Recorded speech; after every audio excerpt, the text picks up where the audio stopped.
بسم اللہ الرحمن الرحیم۔ ایک بات بڑی ضروری ہے، وہ میں نے آپ سے ضرور کرنی ہے۔ ایک آیت ہے قرآن پاک کی سورۃ بقرہ پہلا سپارہ آیت نمبر 120۔ اللہ تعالیٰ نے ایک حد بیان کر دی، فرمایا وَلَن تَرْضَىٰ عَنْكَ الْيَهُودُ وَلَا النَّصَارَىٰ حَتَّىٰ تَتَّبِعَ مِلَّتَهُمْ۔ فرمایا یہ یہودی اور عیسائی تم سے ہرگز راضی نہیں ہوں گے۔ یہ قرآن ہے اور سادہ ترجمہ تفسیر کی بھی ضرورت نہیں۔ یہ معاہدے کر لیں، محبت کے وعدے کر لیں، یہ تم سے راضی نہیں ہوں گے۔ کب راضی ہوں گے؟ حتی تتبع ملتہم، یہاں تک کہ تم ان کے دین کی پیروی کرنے لگ جاؤ۔ میرا جب پہلی دفعہ پاسپورٹ بنا تو میں نے سارا پڑھا، کتابیں پڑھنے کا شوق تھا شروع سے۔ اس کے ہر صفحے پہ لکھا ہے کہ سوائے اسرائیل کے، یعنی آپ پوری دنیا میں یہ سبز ہلالی پاسپورٹ لے کے جا سکتے ہیں، خبردار اسرائیل آپ یہ پاسپورٹ لے کے نہیں جا سکتے۔ یعنی اتنی نفرت کسی ملک سے کہ اس پر لکھ کے چھاپ دیا ہر صفحے پر کہ یہ پاسپورٹ سوائے اسرائیل کے ہر ملک کے لیے کارآمد ہے۔ میرا سوال ہے عرب کے ان لیڈروں سے جنہوں نے اسرائیل کے ساتھ معاہدہ کیا، مجھے بتاؤ تمہیں فلسطین کی بیٹیاں بھول گئی نا ساری کی ساری؟ تمہیں وہ ماں بھول گئی نا جو مسجد اقصی کے دروازے پہ کھڑی ہو کے چیخیں مارتی تھی اور کہتی تھی کوئی علی کو خبر کرو کہ میری بچیاں قید میں ہیں؟ اور بھول گئی؟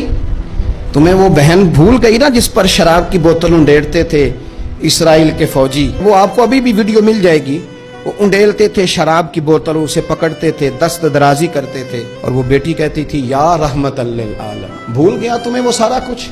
تم نے 1 منٹ لگایا اور تم معاہدہ کس سے کروا رہے ہو؟ امریکہ کے صدر سے؟ اتنا ظلم کیا تم نے، اتنا قاتل کے ساتھ معاہدہ؟ کیا سمجھتے ہو فلسطین والوں کا کوئی والی وارث نہیں؟ سنو، میرے رسول کریم صلی اللہ علیہ وسلم نے فرمایا میرا کوئی مالدار امتی دنیا سے چلا جائے، پیسے جائیدادیں چھوڑ کے جائے تو اس کی اولاد میں بانٹ دینا، لیکن اگر اس کے ذمہ قرضہ ہو تو میرے پاس آ جانا، میں اپنے امتی کا قرض ادا کروں گا۔ جس کا کوئی وارث نہیں ہوتا مدینے والا اس کا وارث ہوتا ہے، میں قرض دوں گا اپنے امتی کا۔ کیا سمجھتے ہو فلسطینی لاوارث ہے؟ صبح قیامت نبی پاک تم سے سوال کریں گے، تمہیں اللہ کے حضور حاضری دینی ہے۔ کیوں نہیں صلح کرتا اسرائیل فلسطین کے ساتھ؟ لبنان کے ساتھ دوستی کیوں نہیں کرتا؟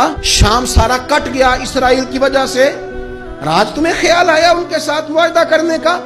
ہمیں سبق پڑھاتے ہو، خدا سے ڈرو۔ اور پھر اقبال کہتے ہیں مسلمانوں سے مایوس نہ ہونا، حکمرانوں سے زیادہ امیدیں بھی نہ لگانا۔ وہ جو چھوٹے چھوٹے لوگ نکلے تھے نا صحرا سے، بظاہر غریب تھے، بظاہر ان کے پاس مال نہیں تھا، وہ خالد بن ولید جیسے، وہ سعد بن ابی وقاص جیسے، بظاہر ان کے پاس زیادہ اسلحہ نہیں تھا۔ اقبال کہنے لگے مایوس نہ ہونا، یہ نہیں کہنا بن کچھ نہیں سکتا۔ فرمانے لگے رات میں نے سنا ہے فرشتے آپس میں باتیں کر رہے۔ واہ اقبال، تیرا بھی انداز کتنا نرالا ہے۔ کہنے لگے رات فرشتے آپس میں باتیں کر رہے تھے، میں نے سن لی ہیں۔